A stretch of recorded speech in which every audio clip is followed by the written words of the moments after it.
Okay, so today we're going to cover from this book,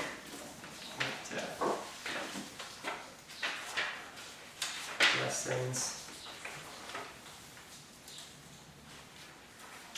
21 and 22.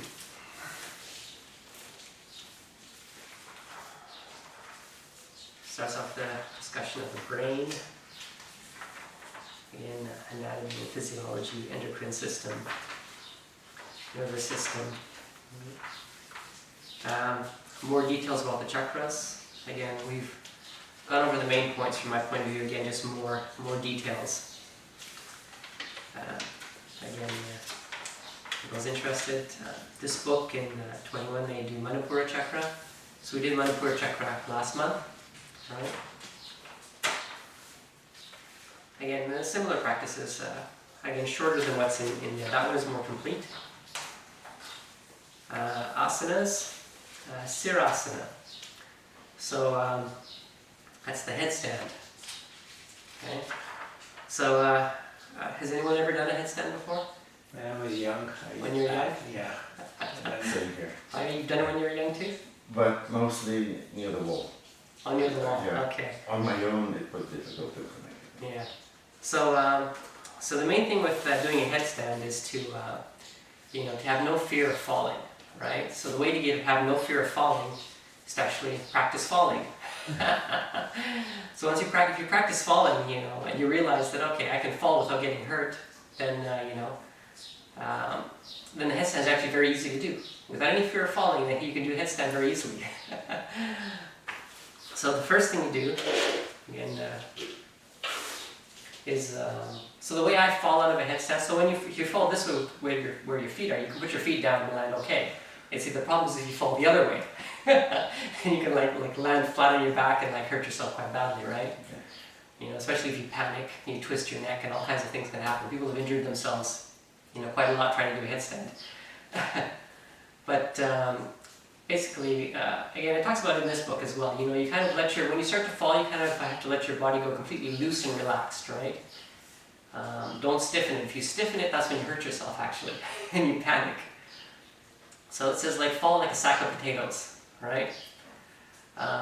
So when you do that, you kind of do a somersault, essentially, right? If you're falling backwards, you just kind of fall, you'll roll on your shoulders and you'll somersault out of it. I'll demonstrate, actually, so you can see what that looks like, but that's basically the way to easily come out of a headstand without hurting yourself at all, right? To fall out of it, essentially. So the first step in doing that is to just practice doing a somersault, right? Everyone did a somersault? Long time ago, I guess, eh? Yeah. Well, you can watch. I'll demonstrate. Okay? It's okay, I'll be going from here to there. Yeah. Okay, so somersault, again, it's pretty simple. You just, again, it's the first exercise that all the kids learn, right? You just put your head down, right? And you just kind of go over that, right? Nice and simple, nice and easy. Again, if you're comfortable doing that, you'll be able to do the, come out of a headstand if you fall out of a headstand pretty easily. So the first step with the headstand in this lesson is to just, try to balance in your head a bit. Don't try to put your feet up straight, but just try to tuck them in next to your body, right? So I'll just demonstrate that first practice step, and actually, and then I'll fall a somersault out of it, right? So you can see from that position how you can fall and easily come out of it without hurting yourself, right? So that's just so what you do is you interlock your fingers, right? You place your hands on the ground, make a triangle kind of thing with your hands, right? You're going to support yourself with your forearms, right? Your weight is supported with your forearms, and your hands are on your head as well, right? You place your head, and you cup it, you support your back of your head with your... Let me tuck my shirt, it's going to fall out.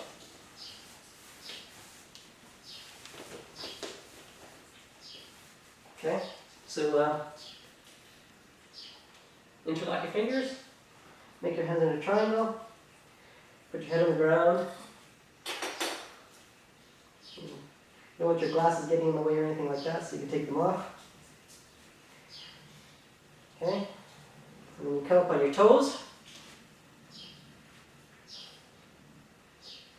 You walk your toes towards your body, and you just bring yourself up like that. And try to balance your head like that. Okay? And again, if you fall, you just have to go into a somersault, right? And it's easy. So there's no, so you can't do, you just have to understand that it's possible to hurt yourself, right? So, so that's all that's there for this lesson, right? So you should be comfortable doing that, at least. Just balancing with your feet tucked in, right?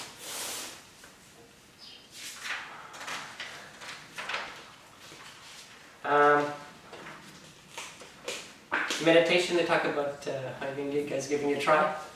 Yeah. No? Be careful, right? Yeah.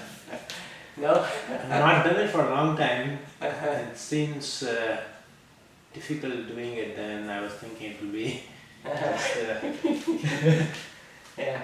Well, again, you need to One thing is that it's not on the forehead you're trying to do it. Yeah, You're no. just doing it on flat on the. well, you can't, so the middle, you shouldn't rest on the middle of your head, right? Yeah. Either slightly on the front or slightly on the back. Yeah, that little Right. side on the. Okay. I go with slightly on the back.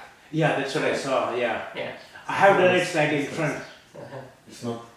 You can also do it from there. You can also do it from here, right? You can also do it from But not in the middle. No, the middle is a soft, kind of a soft spot right there. Yeah, so either a little bit back or a little bit front. I remember when I used to do it, I used to do it a little in front. Oh, okay. Yeah, well, whatever you find comfortable. Try it later. So the meditation practice they give is a japa japa. So this book devotes 5 lessons to a japa japa. And we'll be covering it today as well in the meditation part of the class. Basically, it's the main practice for working with Anahata Chakra, which we're going to be doing this month. Anyways, I'll get to it in when we get to the other book. And that was it for lesson 21. What are the advantages of doing Shirshasana? Headstand? Headstand, yeah. Well, again, you drain, all the blood drains out of the feet, and you get the brain actually gets soaked with blood, right? So it really cleans and energizes and they say it increases intelligence and does all kinds of benefits for the brain. And how long it should be done? There should be optimal time for yeah. how long it can be done. Right? Well, I'd say for half a minute to 1 minute type of thing. Don't really need more than that. If you keep concentration. Because you lose concentration, you lose balance.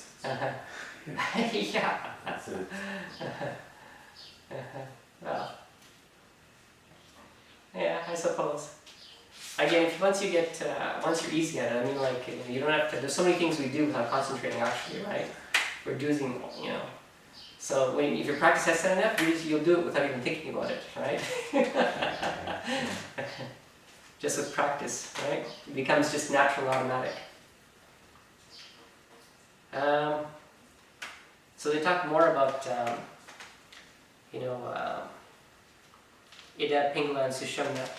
Again, lots more details on how it, physiology, sympathetic flow, parasympathetic flow, lots of discussion. Again, the main practice here is Nadi Shodhana, right? Because one nostril is connected to Ida, the other one is Pingala. And by balancing the flow in both nostrils, you can awaken Sushumna, right? So Nadi Shodhana is very important. Then they give the practices for the Anahata Chakra, which we're going to be doing this month. And then asanas again, now the second part of the headstand is given, where you actually go from that position I showed you already, and you straighten your feet completely, right? So I'll just demonstrate that. Okay. Alright, so now I'll go all the way up, right? Straighten my legs completely. And then I'll fall from that as well. I'll do a somersault out of that as well, just so you can see. And even from that kind of height, you can easily come out of it.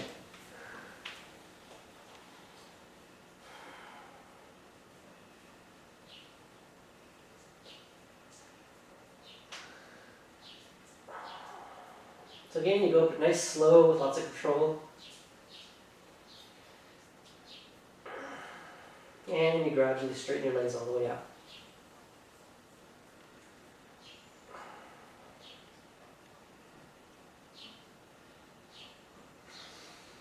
And again, you could fall from this position as well without hurting yourself, right? Just like that, right? Yeah. I'll show you the correct way to come out of it. That's actually not the correct way. That's if you're falling, right? You can do that. But I'll go in again, and I'll show you the correct way to. After you've done it for, let's say, you've held it for the position for about a minute. You want to come out of it very slowly, actually, right? Because you would have a lot of blood in your brain, and you don't want to do anything sudden at that point. All right. So you go up, same as before.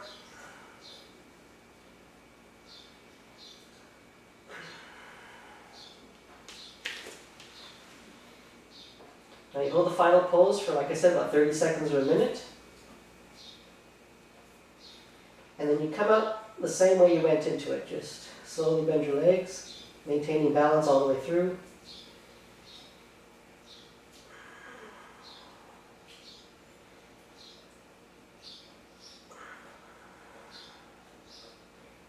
And let your feet come down. So what they say is you should keep your head on the ground for some time, maybe like 10 or 15 seconds, Take a few breaths. And then bring your head up slowly. Again, maybe stay on your knees for another 5 or 10 seconds. And let the blood slowly drain back into your body. And then the final thing they say to do is actually to just stand up for, another maybe 30 seconds or so. Just let the blood drain fully. Actually, am I off camera? No, I think you will be. You're perfect. Okay. Yeah? Yeah. Okay. Because I had to zoom. Oh, you zoomed it for the headstand to see my feet, yeah? Okay, good. And sometimes they also say to just do a stretch even, right? So just stretch up a bit. Your toes even. Right. And then relax. And that's the complete headstand. Right?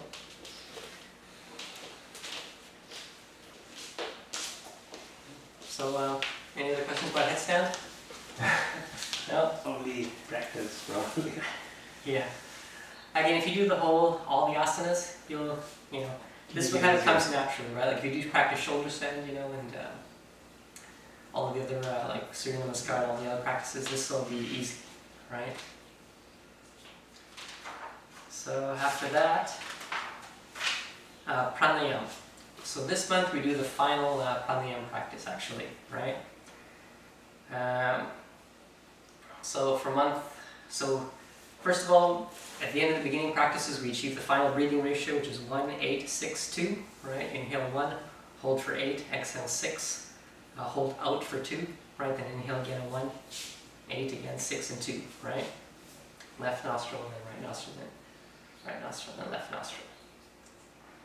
In the advanced class, we started adding the locks, right? So in month 1 and month 2, we added Jaladhara Bandh, the neck lock, right? So after inhalation, you hold it. Then after exhalation, you also hold it again.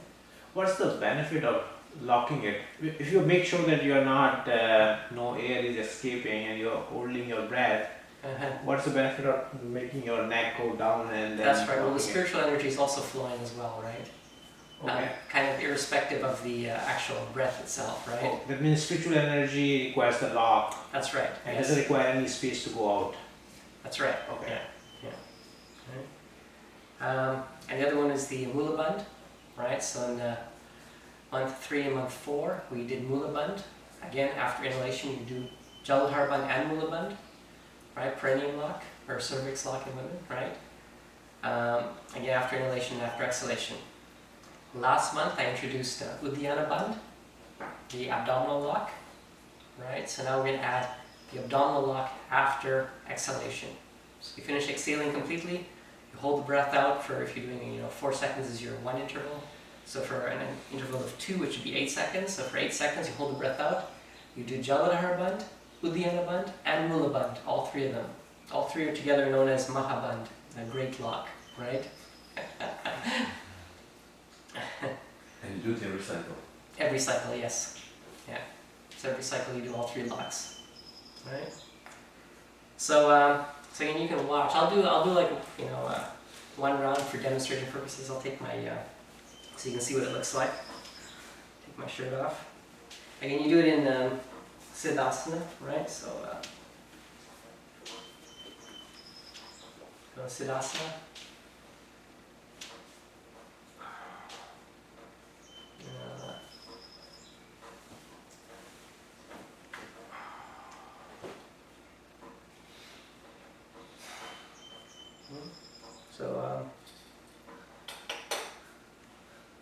So what I'll do is I'll just do one round normal, and then I'll do one round with the locks, right? So inhale.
Okay.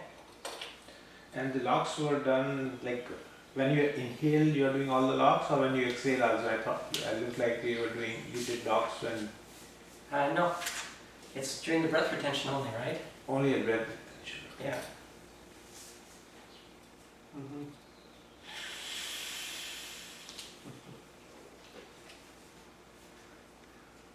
So you can give it a try. All right, we'll do it for like under 5 minutes.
Finish your last round.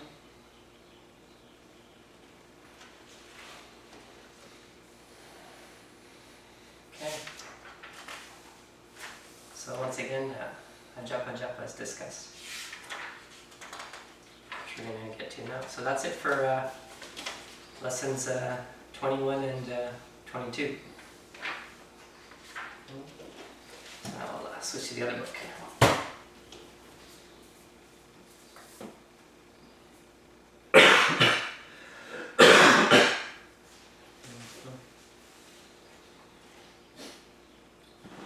So the Anahata Chakra.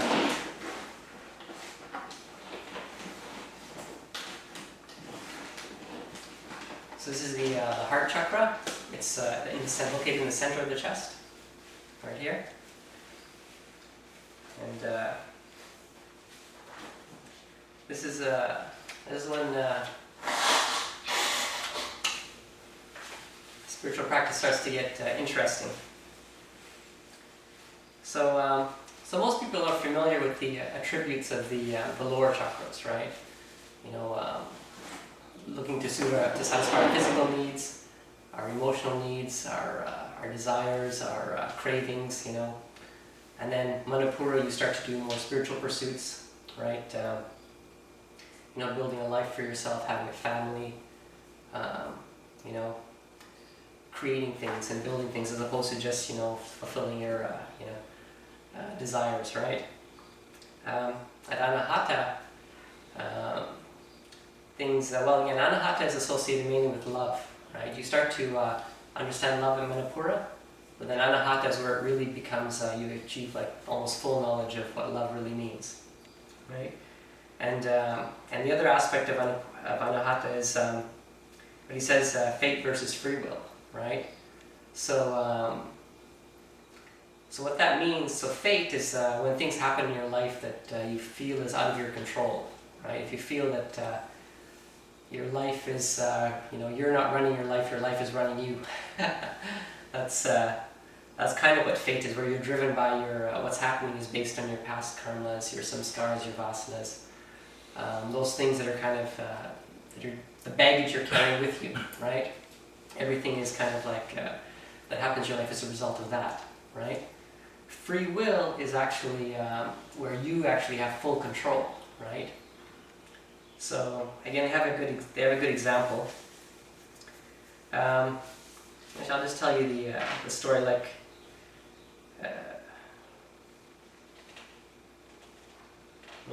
so you become the master of situations in life, right? So key thing in the next section is called wish fulfillment, right? So many things that happen in life we kind of attribute to being, that was a coincidence. That was an interesting coincidence, or, that was a lucky break, or things like that, right? But actually, in reality, there is no such thing as luck or coincidence, right? We're actually very much in control. It's either fate, something happens either because of fate or because of free will, right? And what free will is actually is just something that you thought or you wished for and you just made it happen, right? That's actually what free will is, right? And he says here, right? So at the root of Anahata, there's a wish-fulfilling tree known as Kalpa Taru, right? Or a Kalpa Vrisha. When this tree starts to fructify, whatever you think or wish comes true, right? So again, ordinarily you wish for many things and most of it doesn't happen, right? But once this starts to awaken, right, whatever you think will actually start to happen quite readily. So there's a nice little story, a parable basically that people tell associated with how this works, right? And also it's a bit of a warning as well as to, sometimes you necessarily maybe don't want everything you wish for. It gives a story of a traveler, again, it's in the olden times, there's no technology or nothing, right? Just walking between two villages type of thing through the forest essentially on some pathway. So the traveler's walking along and, at some point, the sun is hot, he starts to feel thirsty, he says, oh, boy, it'd be nice, I didn't pack anything with me, I wish I had some water, And then sure enough, soon he hears the babbling of a stream, and he says, oh, where's that coming from? He goes, he says, oh, a beautiful stream of fresh water. He quickly takes some drink from the stream. Oh, that was great. What luck, what coincidence. So he continues on his journey a bit more, and then he says, I'm starting to feel a little bit hungry, right? And then suddenly he starts to smell something nice, right? And he follows the smell, and he comes across an orchard full of like fruit and berries and bushes and stuff, and he starts picking the fruit and eating, picking the berries and eating them, and he fills himself up, right? And says, wow, that was fortunate. And he continues on in his journey, right, some more, and sure enough, he's like, boy, now I'm getting a bit tired, right? I wish I had a place I could lie down, And then he looks over there and he sees, tied between two trees, someone has tied a hammock. Wow, that looks so nice. He goes and he lies down and takes a rest, right? Again, he thinks it's just good luck or coincidence, right? But actually, he's actually awakened, the powers, the wish-fulfilling ability of Anahata, right? And there is also, a negative aspect to that too, right? So he sleeps, he has a beautiful sleep. He plans to sleep only for like 1 or 2 hours and then continue his journey, but in fact he sleeps for like 6-7 hours. He wakes up and it's pitch dark, middle of the night, right? And he becomes a little bit afraid. Oh, wow, I'm like in the middle of nowhere and it's like pitch dark, I hope there's no, man-eating tigers around here. Sure enough, he hears the growl of a tiger, right? And then he becomes very afraid. Oh no, I'm gonna get eaten by a tiger or something now. And sure enough, as he gets more afraid, the tiger senses that immediately and gets very attracted, thinking, oh, I have a nice meal waiting for me. The tiger has also awakened its chakra. No, the tiger is nature, right? The tiger has no free will. The tiger is 100% under the control of God, right? Okay? The tiger is responding to your thoughts. Okay. So he thinks his fear, he has a thought of fear, he has a thought, I'm going to get eaten by a tiger. The tiger thinks, I'm going to go eat him. Because of that, right? You're the one causing it. The tiger's not doing anything. The tiger's just responding to you only, right? So again, if you have thoughts of love, if you have thoughts of pure love for the tiger may come, purring, kneel at your feet, want to be patted by you, right? Okay? Again, Anastasia, read Anastasia, right? She explains all of this, right? Or actually, have you ever seen the movie Avatar, right? There's a scene in that too where he's trapped on the planet, right? He thinks all the creatures are wild and ferocious, right? And sure enough, they're coming to attack him and kill him, right? But as soon as he meets the girl and she changes his thinking about that, no, you don't need to think about the forest that way. It's actually a very loving and beautiful place, and sure enough, it transforms instantly into this gorgeous, beautiful place, right? So the thing is, though, the other thing too is like, if you have been doing the practices every month, right? So this is the 5th month now, right? So if you've been doing 4 months, 1 hour a day of practice, as I've been describing, right? 7 days a week, you would have actually eliminated all of those fears and doubts, right? You would have clearly, they exist in the lower chakras. Muladhara, Swadhisthana, Manipura, right? That's where all the negative thoughts are, right? By the time you get to Anahata, you're actually thinking pretty positive all the time, right? So usually it shouldn't be a worry, right?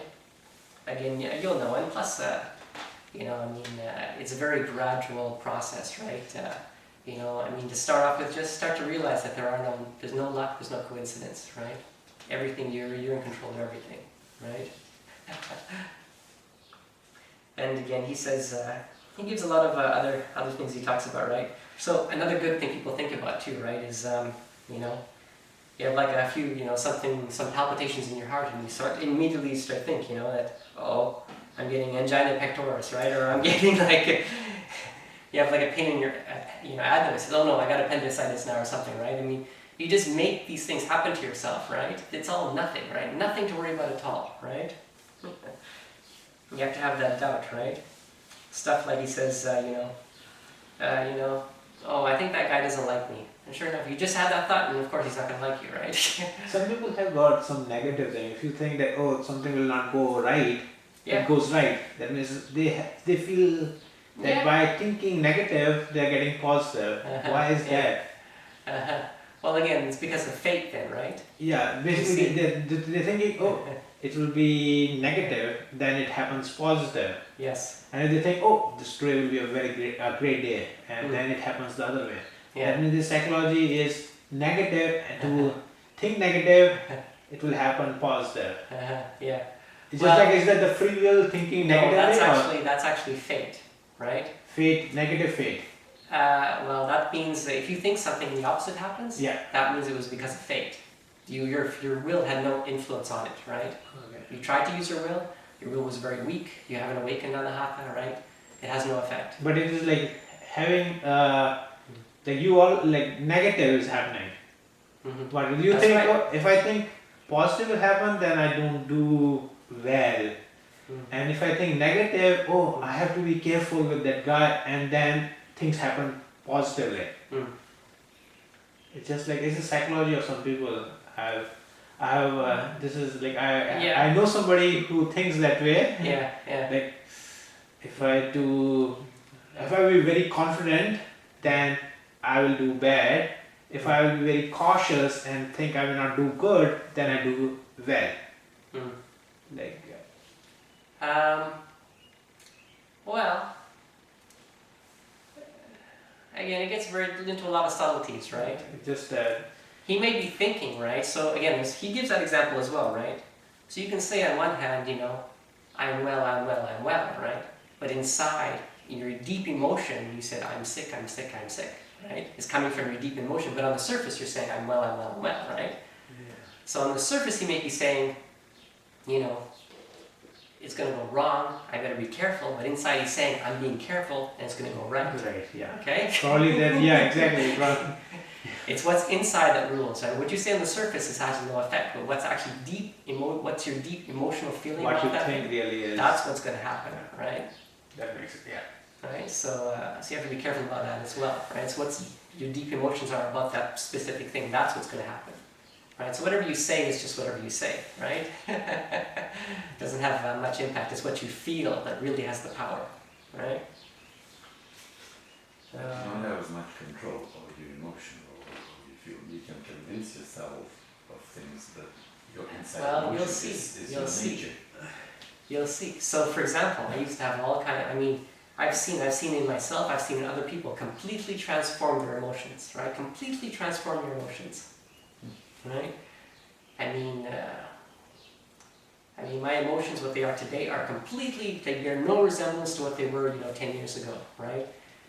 For 10, 20 years, I used to get frustrated all the time. I used to be unhappy all the time. I used to be depressed all the time. I used to be think negative thoughts all the time, right? And again, when you go through this process, those things live in your chakras only, right? All those negative emotions, they live in your chakras. Through these practices, you can eliminate those emotions at their source, and they will never manifest. It's not suppressing your emotions. People think that you're just suppressing your emotions. You're not. You eliminate them completely from your system, entirely. They cease to exist. Okay, they absolutely cease to exist, and it's an amazing thing when it happens. You suffer for. You have frustrations and you think it's normal. Then you have frustrations and you wonder, why do I have frustrations? Why am I feeling frustrated, right? Is there anything I can do to eliminate these frustrations? You know they're wrong, then you suppress them, right? You say, okay, this thing is happening. I'm feeling frustrated, but I'm going to try to, not express frustration. I will feel it, but I won't express it, right? Then, 5 years goes by and you're saying, I'm still feeling it. Why do I still feel it? I'm suppressing, I'm kind of not expressing it. But I still feel it. Why do I feel that frustration? But then you do these practices, and even the feeling is gone completely. It just is gone completely. You think to yourself, the same situation, right, that always caused you frustration in the past, right? You suddenly realize, I don't have to suppress anything. I don't feel that frustration at all. In fact, I see the beauty of what's happening. It's your whole perspective on the world changes, your whole perspective of other people, of situations, everything. It just changes completely with these practices, right? The thing is, you have to be serious about the practices, though. Like I said, you have to devote your 1 hour a day, 7 days a week. It's only 24 hours in a day. Devote 1 hour, only 1 hour per day. That's all it takes, right? So again, you need the discipline to do that, right? Again, that takes some self-discipline, but if you do that, the results are just unbelievable, right? So, I guess the other key thing, again, he talks about that, developing a new way of thinking, right? If you meet a murderer, somebody you know is a murderer, right? Still know that there's good inside them, that they're a good person, that you're meeting this person. The way I view it, if I meet someone who's a murderer, I know, why am I meeting this person? Because I'm going to bring out the good in him. That's why this event is happening, right? Always think positive, right? You know, not that I'm meeting a murderer, oh no, he's going to kill me, right? You know, so. Actually, the other point too is love without expectation, right? Yeah. So, again, this is at the highest level. So, there's two things that bother me, the concept that people have of love, right? One is, you know, I guess there's an old saying actually, you know, you give a man a fish, you feed him for one day. You teach a man to fish, you feed him for the rest of his life, right? So the thing is, people believe, you know, in giving charity, right? But what you do when you give charity to someone, like give a man a fish, right? You create a dependency. You actually you make them weaker, right? They become dependent on what you've given them. They're no longer independent, self-sufficient, right? They depend on you now and they become weaker. So it's actually a very unloving thing to do to give someone something for free like that, right? It's actually very unloving. The loving thing to do is actually teach them how to fish, right? Make them independent, make them self-sufficient, empower them to have control of their life, right? That is when you do something for the other person, truly do something for the other person, right? The other one too is, again, you know, someone asks you for something, you know, the loving thing to do is, again, people assume that I should do what they ask me to do, right? That's the loving thing to do. But again, not necessarily, right? You shouldn't, you know, become someone else's slave, essentially. You end up in that trap. They then expect, right? You know, I asked this person to do this for me, and he just did it. That was great. And then you come to like, well, I'll always ask him to do that, you know, and maybe I'll ask him to do something else and to do this as well, right? And again, you have to teach people to do things for themselves, right? That is the loving thing to do, right? Make people, empower them to do everything, whatever they want, to achieve whatever they want, to get whatever they want with their own ability, right? Not depending on you, right? That's what these practices are all about, right? That's what I'm trying to do. And again, you should do that in every aspect of your life, right? It's all about teaching others to help them empower themselves, right? That is what true love is all about, right? Again, Anastasia, right? Again, Anastasia, she explains love better than anyone else I've ever read, right? And again, love overcomes ego. Again, you realize that by helping other people, you actually, you know, you make the whole world better and you help yourself as well. There's no better way to help yourself than by helping others, in fact, right? Whereas ego is more about helping yourself at the expense of others. When in fact you actually hurt yourself. So the other thing too to know about when you awaken Anahata is that there may be frequent pain in the chest or irregular functioning of the heart. Right? So again, I didn't know this at the time, but yes, I experienced actually very intense, extreme pain right in the center of my chest, right, when I was doing these practices. So be aware of that.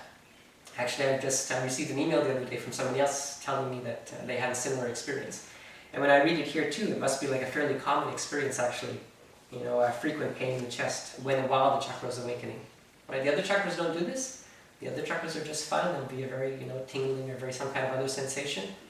But Anahata, for whatever reason, pain comes first.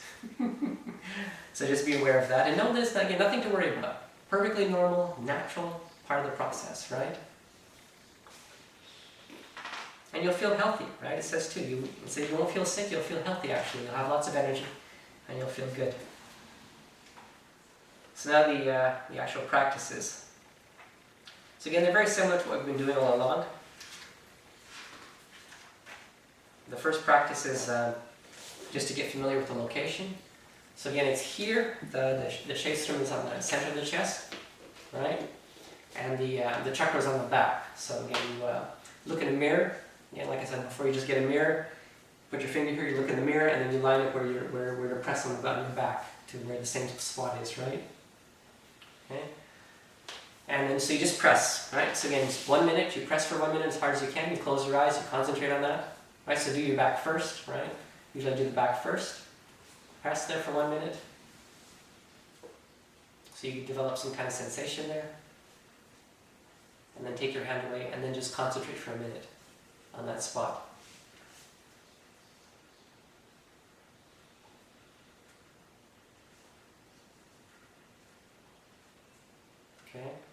And the same thing, then you repeat. After you've done maybe 2-3 minutes on the back, then do it from the front. Same thing. So you just press for 1 minute.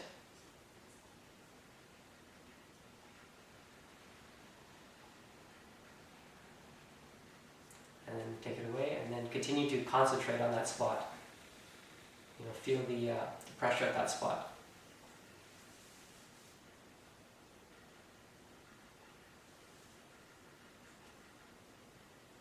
Okay, and again about 2 minutes. So press for 1 minute, concentrate for 2 minutes, press in the front for 1 minute, concentrate again for 2 minutes.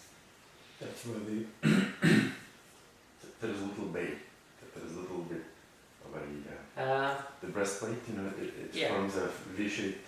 Yeah, so just right where it meets, the ribs come and rib cage right there. And just above that there is a bone, right? Yes, just above that, Yeah. The end, So the not tip too of the low, bone, not too low, right? It's just right here. Okay. Yeah, the tip of that bone. Yeah. Okay. So the next one is with the breathing now, right? So again, you inhale through this point. Actually, when I was reviewing the video for last month, I didn't quite explain. So when you do with the navel, right? You imagine, when you inhale, you imagine the air is coming in through the navel. You imagine going all the way through to the spine, right? To the chakra on the spine. When you exhale, it comes from the chakra on the spine out through the navel, right? So when you exhale. Inhale in, all the way to the back of the spine. And then exhale out from the back of the spine out through the navel. This one is the same thing, right? So when you inhale, so again, so you do more abdominal breathing when you're doing this practice, right? So you focus more on the diaphragm going out and the stomach pushing out, right, when you're breathing. When you do this one, you do more chest breathing, right? So you expand the chest. So when you inhale, imagine air is flowing in through the Shashankasana on the chest, going through your chest to the back of the spine, and then when you exhale, you collapse your chest, and at the same time imagine a stream of breath is coming from the chakra on the spine out through the Shashankasana on the chest, right? So just try that for a few seconds.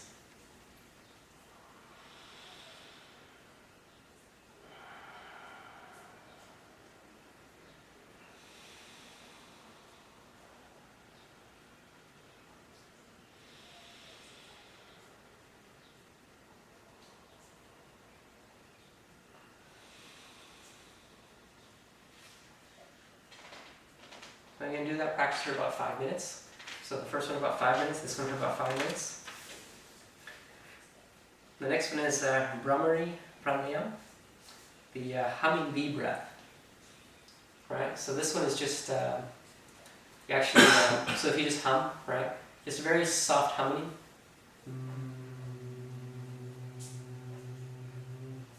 Right? And what you do is, are you breathing, or you're not doing any breathing? Like, during retention, you're doing humming? no, you inhale fully, And fully. and you exhale very slowly, Oh, and while you exhale, you do the humming. okay.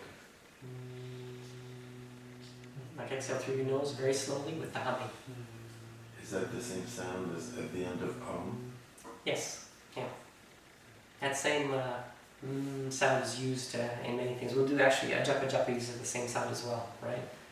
And what you do to emphasize it actually is you put your fingers in your ears, right? So when you put your fingers in your ears, the sound becomes very loud inside your head, right? So you can try that, Yeah. right?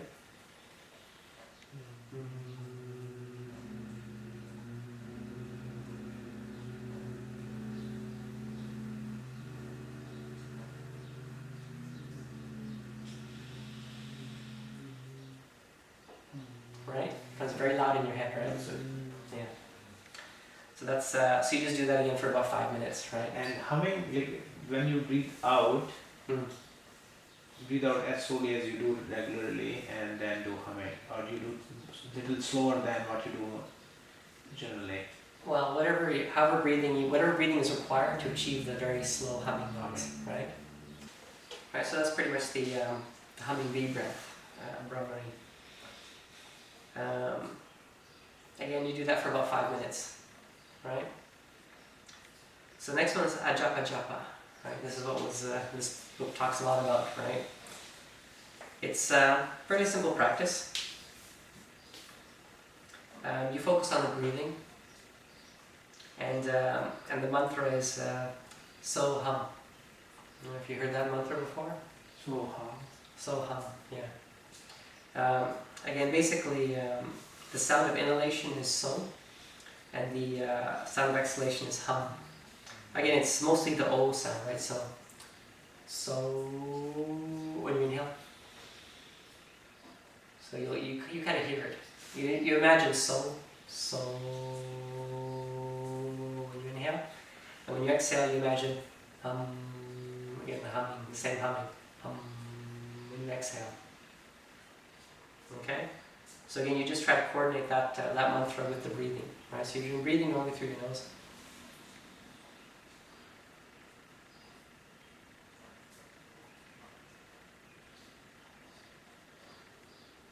Right, you just imagine So Hum.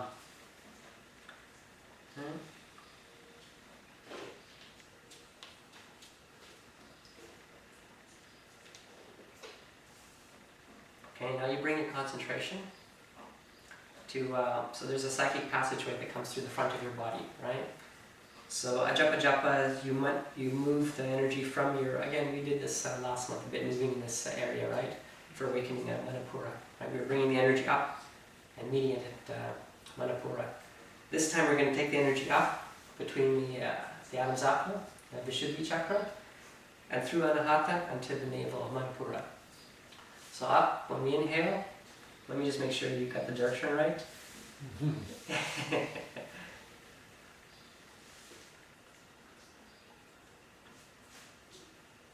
Okay, when you inhale, the breath goes up from the navel to the throat, right? So this is as I expected. When you inhale, imagine the breath going up. When you exhale, it goes down. Right?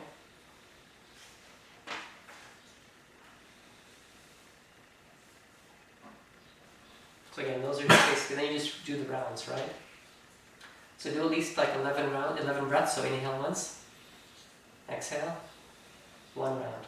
Inhale again, exhale, 2. So do at least 11, you can do up 21 again, I'd say do this one for about 10 minutes, right? This is the main practice. He also says in the beginning, right, that Ajapa Japa is the most important practice for awakening Anahata, right? So you should spend about 10 minutes doing this one. Again, probably about 21 breaths. It'll take you about 10 minutes.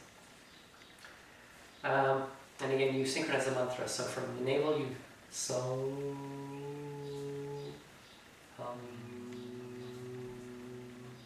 So Hum. And imagine the breath is a very fine, It's a ball on the tip of the.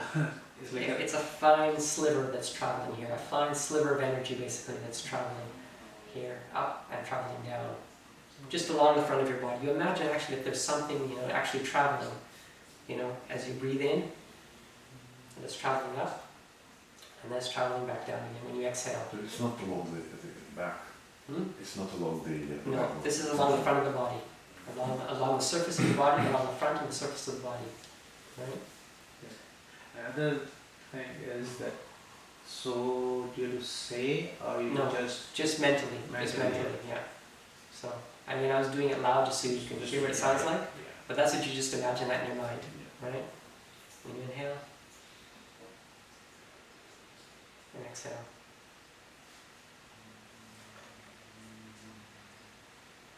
And the final practice is it's called the heart space meditation. So again, you focus on your breathing, and this one, what you do eventually is so just again, I think this one is, so for me the space is slightly below, right, the actual chakra. There's a space that kind of opens up when you breathe, like in your chest, just a little bit lower than the chakra, in fact, actually, right, inside your body.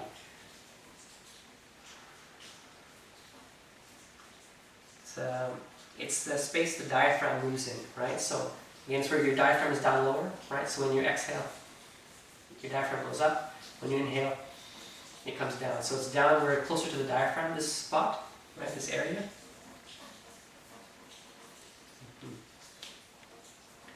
And you kind of imagine when you inhale, it expands. When you exhale, it contracts. And you keep your concentration in that spot.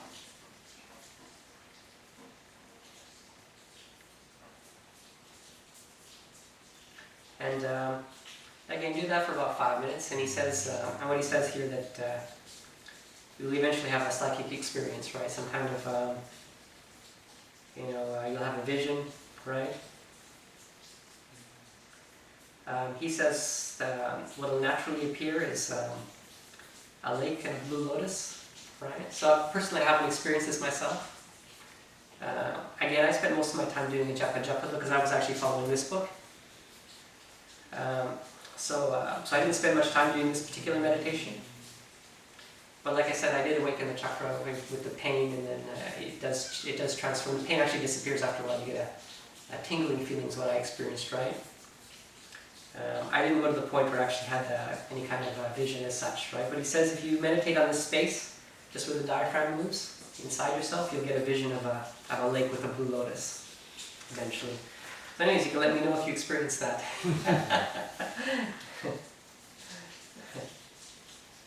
And that experience will happen every time you do it, or it will be happen only once? Who knows, right?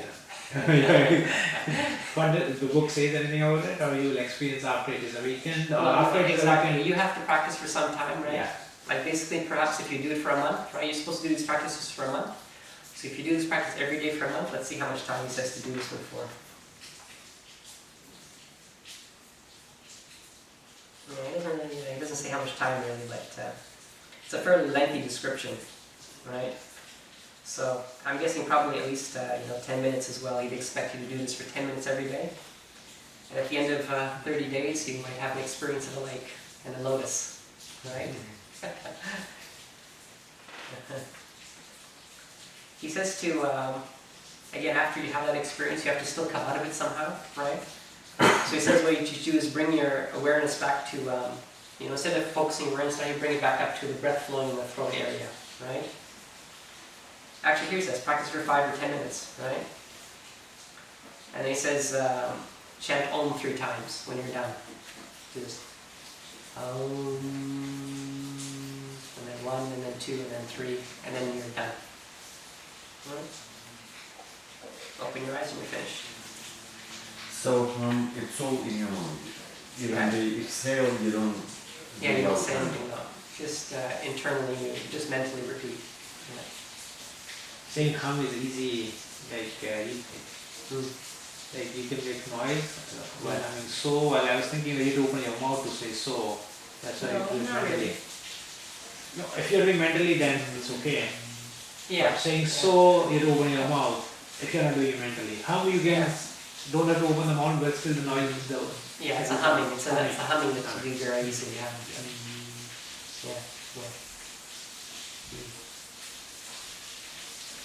Well, that's it for the Anahata chakra.